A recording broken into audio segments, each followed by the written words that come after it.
Hey, it's Jonathan McGinley, a Maxwell certified coach, speaker, and trainer, and the founder of Intentional Man, a company that exists to give Christian men the tools, community, and coaching to pursue God sized goals, live intentionally, and build lives of significance. Have you ever made a purchase of something thinking that it would make you much happier after you got it? And then maybe it did for a few weeks, but then you got used to that new item and you found yourself right back where you started. Have you ever experienced that? I definitely have done this before. I'm sure you have at some point in your life, whether it was a conscious decision thinking it was going to make you happier, or if it was unconscious where you didn't purposely do that, but subconsciously you thought that that thing was going to make you happier or bring you more joy or excitement. Whether it was a big purchase or a small one, we've probably all been there. And I remember when I first bought my truck a few years ago, it was so much fun finally having a nice new car. I've never really driven a nice car in my life, so this was my first one. There was so much excitement when I got it. People were giving me compliments and wanting to see it and ride in it. And so I felt really good about it here for the first few weeks. But then after a couple weeks, it didn't feel like anyone really cared anymore, right? All the initial excitement had worn off for other people, and it had worn off for me. I wasn't thinking about how awesome it was anymore to have a truck because it just became my new normal. That was kind of my baseline thing now. I had had it for a while, and so it felt like just the thing that I had and the thing that I did. And I'm sure this has happened to you with something in your life. And when we purchase something new or have a new experience, a lot of times it gives us that initial jolt of excitement, right? Or feelings of happiness or joy or fulfillment. But then over time, it wears off and that thing becomes the norm in your life. And this is due to something called hedonic adaptation. Adaptation. We automatically adapt to the new in our lives, and then it becomes the normal. This is why it's so easy to just keep buying new things over and over to try to feel happiness or excitement, right? We get this initial feeling of excitement, then it wears off, and we want that feeling again, so we go buy something else. And we just get stuck in the cycle of thinking that these material possessions or whatever it is going to ultimately bring us happiness when it never seems to. And we're told by advertisements everywhere that buying their product is going to help you look better, it's going to help you feel better, or to get the girl, or to find happiness. We're sold this stuff all the time. But then when you buy it, you might experience some of those things maybe for a little bit, but then it just becomes the normal after that, and you don't feel all those things for a permanent amount of time. That's hedonic adaptation. We see this in relationships all the time, right? We've heard about the honeymoon phase. That's what this is. You meet that special person, everything's new, it's exciting, it's easy, it's fun, and then that typically lasts a little longer than the material things, but eventually that honeymoon phase kind of fades away. And if you aren't intentional, then you're going to return to some previous level of excitement that you had before the relationship. This is ingrained in our culture, right? We're told by people and advertisements that when you achieve something, when you buy something new, when you gain something, then you will be happy after that. It's even written in our Declaration of Independence, life, liberty, and the pursuit of happiness. Like happiness is something we have to pursue all the time. That is something that's just out of reach and we have to pursue it. And we know that this is not what the gospel preaches though, right? But because it's around us all the time, because it's ingrained in our culture, it's really easy to fall into this trap if you're not careful. If you're listening to this podcast, I know you're a man that cares about growing. You're probably a man that cares about pursuing big goals, becoming the best you can be. For people like us who care about that, the temptation is to be always looking to something in the future to bring us satisfaction or to bring us fulfillment.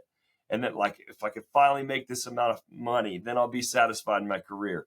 When I get this many sales, when I get this promotion, when I'm as successful as this other person, then at that point, I can feel proud of myself. I can feel proud of my work. I can feel like I'm fulfilled in my career, right? Really easy to fall in that trap, to always be looking to some future moment or achievement to bring us that feeling of happiness or that feeling of success. Dr. Michael Eisenack, he came up with what he calls the hedonic treadmill. It's pretty much the same concept here, but it just means that you're working harder and harder to be happy, but ultimately you're staying exactly where you started, right? It's like running on a treadmill. You're not actually going anywhere, but you're working really hard. Really easy to do that. So, for example, you work really hard to reach a certain level of success, but then that level of success becomes the norm. And so then you start running on the treadmill again to get to the next level. And this happens with achievements all the time. It happens when we're comparing ourselves to other people, right? Maybe you work hard to pass somebody or to be as good as somebody else. But once you get there, then you just look at the next level of people and you're just running in circles, trying to always catch something that you ultimately cannot catch. And I've continuously seen this in men who are doing amazing things. They're crushing it in their careers. They're doing great in relationships. Maybe they're extremely fit or they feel, but they feel like they're failing, right? We look at them and we look at, these are the guys who are successful. These are the guys who are doing it, but they're miserable. They don't feel like they're doing well. They don't feel like they're successful. Why does that happen? It's because they continue to pursue the next thing without learning to enjoy where they are. Everyone else from the outside can see that they're doing great, that they're progressing, but they feel miserable. And they have a hard time actually enjoying their progress and enjoying the things that they've worked so hard to achieve. In a world full of comparisons, it's really easy to do this. I know for me, on a daily basis, I'm tempted to discount the things that I'm working on because I'm not at the level of somebody else who's way ahead of me. And that, when I focus on that, it pulls my focus from the here and the now, and it makes me just think that, I'm not successful until I reach this level in my business or until I have this many followers or listens or whatever it is. And it can be really hard when you're in that mindset to be happy now, to be feeling like you're doing a great job now, like you're progressing and find fulfillment in your career at this current moment. So in seeing myself wrestle with this constantly and seeing it affect so many other guys, I've really been trying to search for some ways to combat this. And I came across a concept. It's really a book. It's called The Gap and the Gain by Dan Sullivan and Benjamin Hardy. Amazing book. I would recommend that you read it. Today, a lot of the ideas that I'm just going to give to you come straight from that book. These aren't exactly my original ideas. These are from this book, but it was so good, so life-changing for me. I feel like I had to share it to you today. So Dan Sullivan, he's the founder of Strategic Coach, and he's coached thousands of the most successful entrepreneurs in the world. These are guys who are just absolutely crushing it, have built amazing businesses. And he would be in a room full of these guys, and he would ask them how many of them felt successful. And when he would say that, almost nobody's hands went up. And again, these are guys who are absolutely crushing it. These are, multimillionaires. Everyone from the outside would say that they're successful, yet for them personally, none of them are raising their hands. None of them saw themselves in that way. And so he's trying to get to the bottom of this. Why are people so caught up in this hedonic treadmill? Why are people not happy even though they've achieved what they set out to achieve, that they've accomplished their goals and some things? Like, why are these guys not feeling successful? Why are they not feeling fulfilled? Why are they not feeling happy?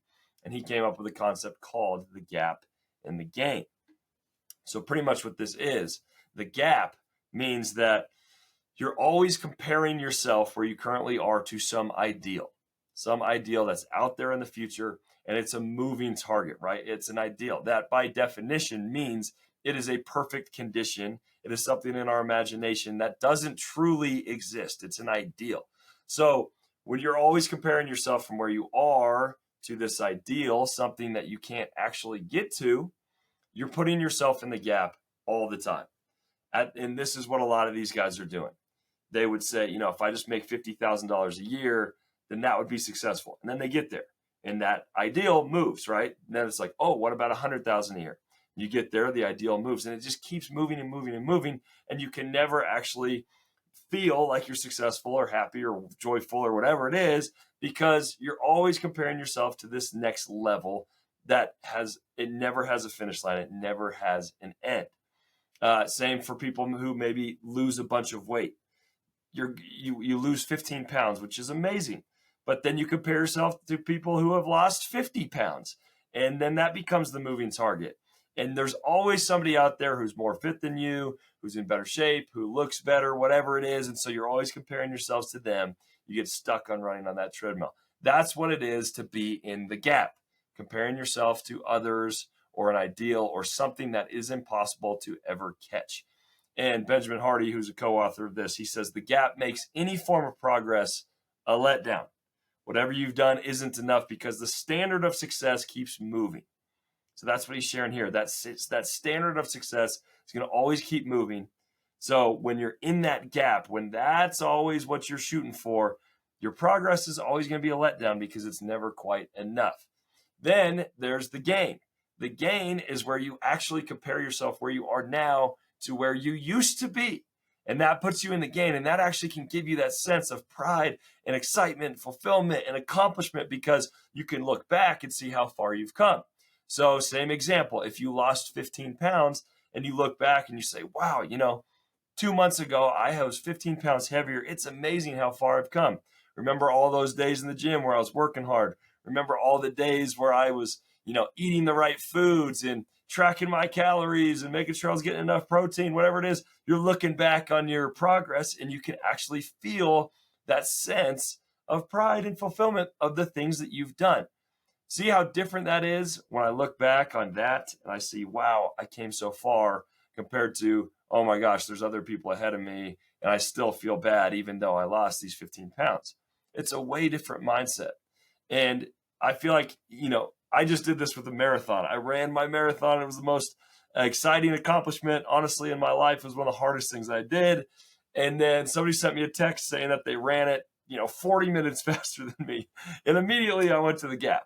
And I was like, oh my gosh, I can't believe what I did wasn't even that good of accomplishment. I was pretty slow. This person did it 40 minutes faster.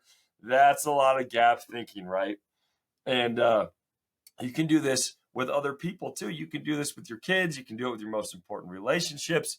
You can have an ideal for your kids of what you want them to achieve. And when they don't live up to it and you're comparing them to what that standard is, you're putting them in the gap instead of just comparing them to where they are and what they've done and how they've grown. That's being in the game.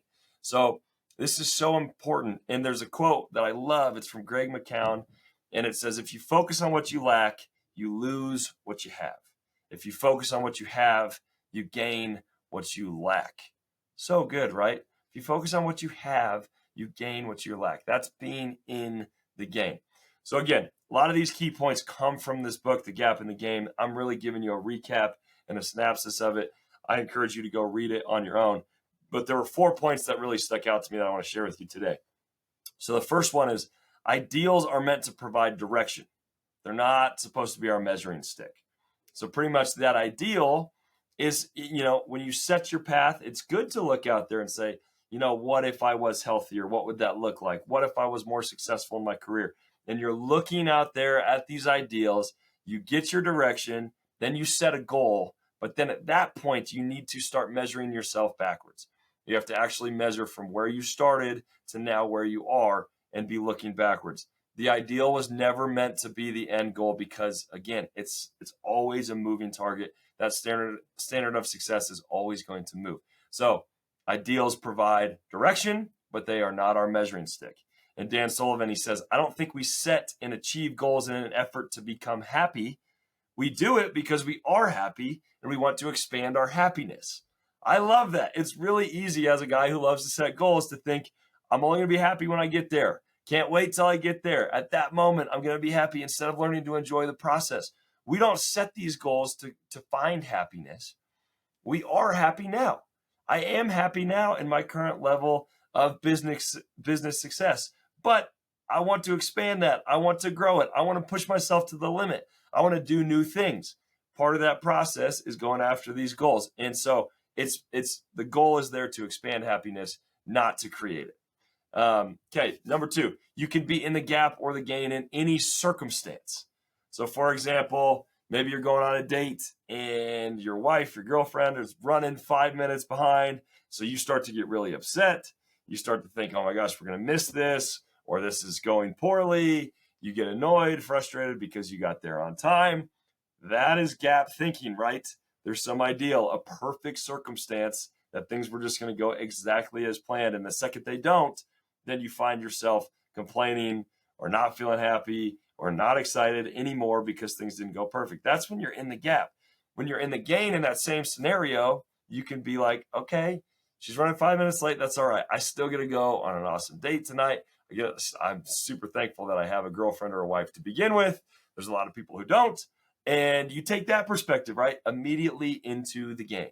And so I want you to think through these things during your days. When you find yourself complaining, when you find yourself focusing on the things that you don't have, when you find yourself in difficult situations that aren't going as planned, can you shift it and find the gain in it? And a lot of times you can. You can find the things to be grateful for. You can find the things that you can be give God thanks for, and be just excited to be in that situation instead of something a lot worse. So alongside with that, another key point, even negative circumstances can be framed as a gain. So for example, I'm in a men's group, and a lot of times we'll share our testimonies. And almost every time we share our testimonies, we talk about really difficult things that we went through, really painful experiences.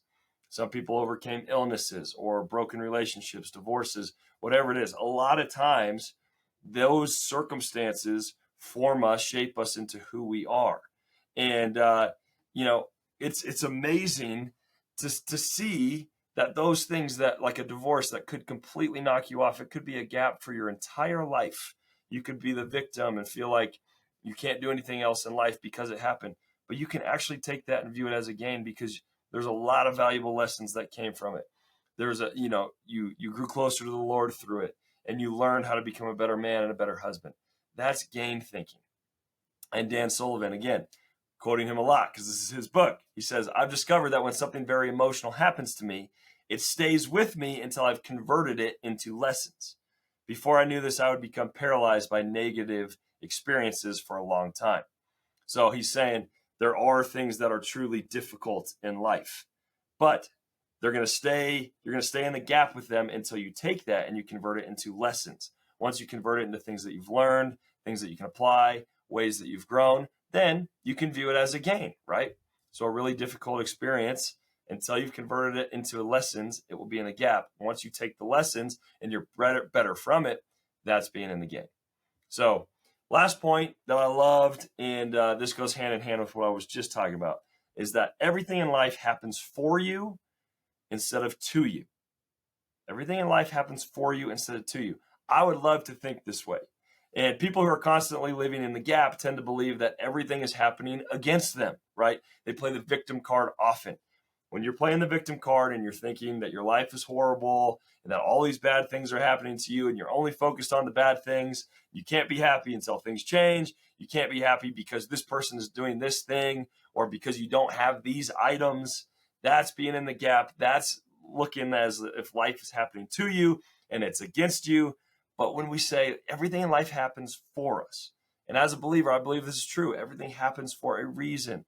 God works all things for the good of those who love him, who have been called according to his purpose. It's an amazing truth in Scripture. Everything in life happens for us, even the difficult things, because we can take them and turn them into lessons, because we can take them and grow closer to God because of them and through them, because our relationships grow stronger and stronger when we have to work through some conflict